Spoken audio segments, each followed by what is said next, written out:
Oke teman-teman, di sini gue mau ngebahas salah satu permasalahan, nggak permasalahan sih ya, sebuah topik yang sangat menarik sekali untuk kita bahas, yaitu pola pikir dan juga masyarakat kita. Kenapa ini gue bahas? Karena ini sangat relate berdasarkan kehidupan kita sendiri, dan mungkin kita bisa mulai ini dari berbagai macam sudut pandang, mulai dari sudut pandang kita atau teori-teori yang beredar dari sudut pandang sosiologi, sejarah, dan mungkin filsafat juga. Tapi di sini gue mau ngebahas berdasarkan teori gue pribadi dan beberapa perspektif-perspektif atau sudut pandang gue sendiri. Dan ini gue juga berlandasan teori yang ada, dan tapi lebih kuatnya itu sudut pandang sendiri dan juga fakta di lapangan ya. Oke, di sini gue akan ngebahas daripada polanya dulu. Pola pikir masyarakat kita cenderung tergantung generasi. Contoh kalau anak muda sekarang yang kita sebut generasi Gen Z atau generasi yang lahir di tahun 2000-an sampai tahun 2012 ya kalau tidak salah. Mereka itu karakternya adalah orang yang terbuka pikirannya. Ya, di range mungkin dari umur yang sekarang ya tahun 2025 di umur 18 sampai mungkin umur 25 atau mungkin 30 maksimal, itu adalah generasi-generasi muda yang pikirannya terbuka dan tidak terbelenggu. Kenapa gue bilang tidak terbelenggu? Karena kalau kita melihat generasi-generasi sebelumnya, mereka itu rata-rata masih menggunakan pola pikir yang dulu. Tidak ada perubahan, tapi ini tidak semua ya. Tidak semua, tapi kalau saya menilai dari sudut pandang pribadi bahwasannya masyarakat kita, terutama mungkin kelas yang menengah ke bawah atau kelas menengah, mereka itu cenderung menggunakan cara lama. Contoh, dalam berkomunikasi atau menilai sesuatu, kita akan menilai handphone lah misalnya. Coba anak-anak muda sekarang menilai handphone ini sesuatu yang baik, sesuatu yang menimbulkan dampak yang bagus. Kalau mungkin orang-orang tua kita atau generasi-generasi dulu sebelum Gen Z dan lain sebagainya, dari kelahiran tahun 1970 sampai 1990 dan lain sebagainya, atau orang-orang tua kita yang sudah sekarang berumur sekitar 40 sampai 50 tahun, mereka rata-rata menilai ini sebagai barang yang negatif. Kenapa menilai handphone itu barang yang negatif? Karena dia hanya menilai daripada sisi negatifnya, sisi kekurangannya, bukan menilai sisi positifnya. Padahal kalau handphone ini kita pakai dengan cara yang lebih baik, dengan yang berkualitas, mengakses informasi-informasi yang bagus, yang mungkin kita nggak tahu jadi tahu, atau mungkin kita mengakses sesuatu yang sebelumnya kita nggak tahu, kita jadi tahu, dan mungkin bisa menghasilkan beberapa penghasilan. Ya, kalau misalnya tahu, kita ada ilmunya nih, kita bisa dapat penghasilan dengan menggunakan handphone. Ya, jadi ini namanya pikiran tidak terbuka. Generasi-generasi yang mungkin 2025 ini per video ini dibuat, kelahiran 970 atau kelahiran 80 ya, dan seterusnya, yang mungkin sekarang usianya sudah 50, 60 dan sebagainya, itu mereka rata-rata menganggap bahwasannya sesuatu yang baru itu belum tentu positif. Tapi disclaimer dulu bahwasannya ini penilaian pribadi ya.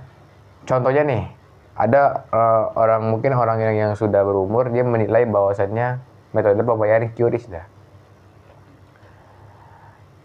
Sebenarnya orang menilai QRIS ini ada dua sudut pandang. Ada yang menganggap ini positif, ada yang negatif. Oke, gue akan membahas dari sisi positifnya.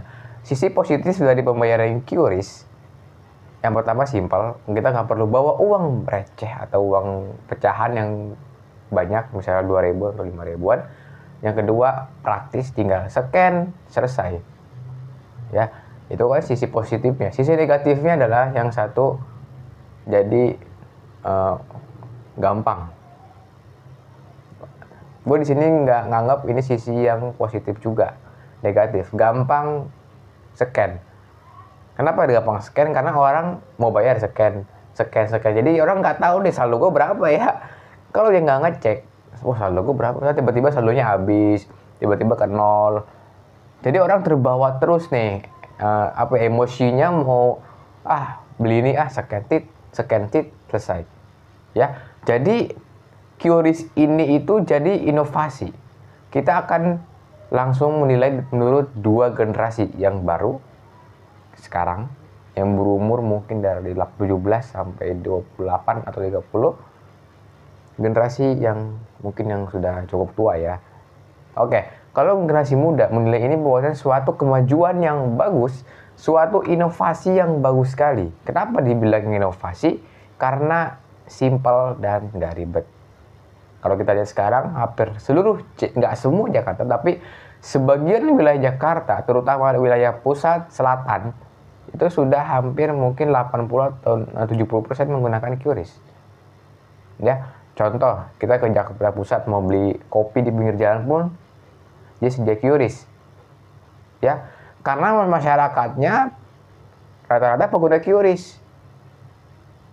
Ya, kenapa dibilang seperti itu? Itu tandanya adalah masyarakat tersebut terbuka sekali pikirannya dengan teknologi-teknologi yang ada. Contoh, kita akan ambil analoginya di wilayah Jakarta Timur, Barat, atau mungkin di Utara ya. Timur deh. Nah, karena gue tinggalnya di Jakarta Timur, di sini masih banyak sekali warung-warung yang menggunakan cash. Belum pakai QRIS. Kenapa? Karena masyarakatnya belum terlalu mengenal. Atau mungkin penyebarannya belum merata. Beberapa UMKM di sini atau pedagang-pedagang di sini, mereka lebih condong pakai cash. Apakah ini sisi yang negatif? Enggak. Juga. Ya, kita menilai tidak negatif. Yang pertama mungkin akses atau infrastrukturnya kayak handphonenya atau mungkin jaringan internetnya atau mungkin layanannya belum mencukupi. Yang kedua ilmunya atau cara penggunaannya, mungkin para pelaku pedagang ini belum tahu cara pakai QRIS, cara pengoperasiannya dan lain sebagainya. Nah, dari hal-hal tersebut kita bisa menilai bahwasannya pola pikir itu mempengaruhi juga perilaku. Contoh, kita ambil analoginya di QRIS tadi. Ya, 2 generasi gue nilai di sini, generasi muda dari umur 17 sampai 28, generasi yang kelahiran mungkin tahun 1970 sampai 1980 atau 1985. Yang mungkin sekarang sudah berumur sekitar 40 sampai 50 tahun atau 55 tahun. Ya. Tapi di sini gue menekankan bahwasannya hanya sudut pandang pribadi. Ya, bukan berdasarkan murni, ya. Nah, apakah ini suatu fenomena yang bagus? Ya, kita bisa memberikan nilai yang positif atau nilai yang negatif. Jawabannya belum tentu. Kemajuan suatu ilmu pengetahuan atau suatu teknologi di suatu wilayah itu tergantung dari infrastrukturnya, akses penggunaannya, praktis atau enggaknya. Yang ketiga adalah SDM-nya. Apakah manusianya siap? Kalau di pusat, oke. Karena hampir kebanyakannya itu orang kantor.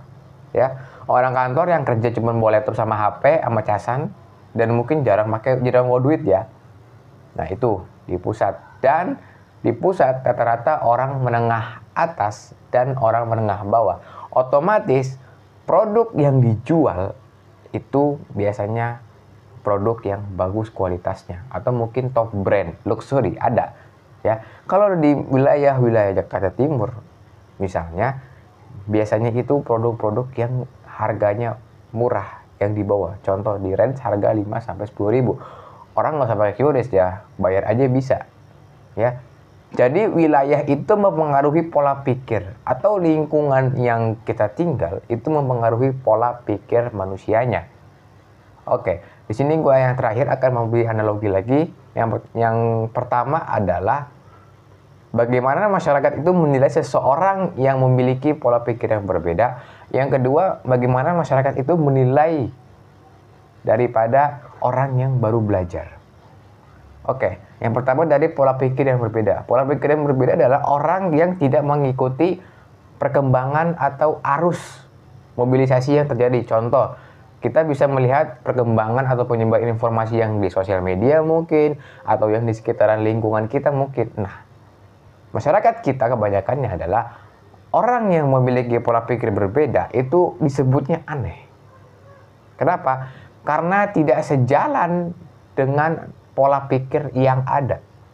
Contoh, gue suka produk A nih. Gue mayoritas orang suka produk A. Tapi si Budi ini temen gue nih minoritas, dia suka produk B. Otomatis si Budi ini bakal, ya ada aja lah orang yang ngomongin. Nah, masyarakat kita tuh seperti ini. Jadi kita sebagai masyarakat jangan mempunyai pola pikir yang seperti ini. Kenapa? Karena ini menghambat daripada pertumbuhan pola pikir kita, menghambat daripada kemajuan dan seberapa terbukanya pola pikir kita. Janganlah kita terbelenggu dengan pikiran-pikiran yang mungkin sudah tidak relevan dengan zamannya, atau mungkin sudah tidak cocok pengaplikasinya dengan zamannya. Yang kedua tadi adalah orang yang baru belajar. Nah, kebanyakan orang kita, kalau orang baru belajar hal baru, itu suka dinilai atau dicela mungkin. Contoh, gue baru belajar masak nih. Pasti ada tuh orang yang ngomong, wih ngapain sih belajar masak? Laki-laki mah udahlah, nggak usah lah. Nah, kebanyakan masyarakat kita tuh seperti itu. Oke lah, kalau kita bisa cek dah, mungkin di teman-teman kita, atau mungkin di rumah kita, di tongkrongan kita mungkin, pasti ada loh orang yang tidak suka dengan kita, yang mungkin dia selalu mencela kita. Mulai dari apa yang kita kerjain, apa yang kita pelajarin, itu pasti ada. Ya, solusinya adalah lingkungan-lingkungan seperti ini mempengaruhi pola pikir. Solusinya yang pertama adalah kita sebagai mungkin orang yang tinggal di lingkungan tersebut tidak usah terlalu membuka diri. Jadi kita berbaur dengan secukupnya, tapi tidak usah yang namanya itu terlalu membuka diri. Ya, nah, kalau tidak terlalu membuka diri, orang bakal menilai kita dan mungkin bakal ngejelek-jelekin kita. Karena yang mereka nilai adalah ini orang takutnya nih terlalu dikira sombong ya teman-teman ya. Nah, itulah. Jadi kita sebagai masyarakat janganlah memiliki pola pikir yang terbelenggu atau tidak mau mengikuti zaman. Tapi gunakanlah, dan kita harus menjadikan pola pikir yang baru itu sebuah mayoritas yang baru, ya, di mana manusianya atau orang-orang dalam masyarakat tersebut yaitu memiliki pola pikir yang selalu mengikuti perkembangan zaman dan tidak ketinggalan update. Itulah ilmu yang saya sampaikan. Semoga bermanfaat. Sekian, terima kasih.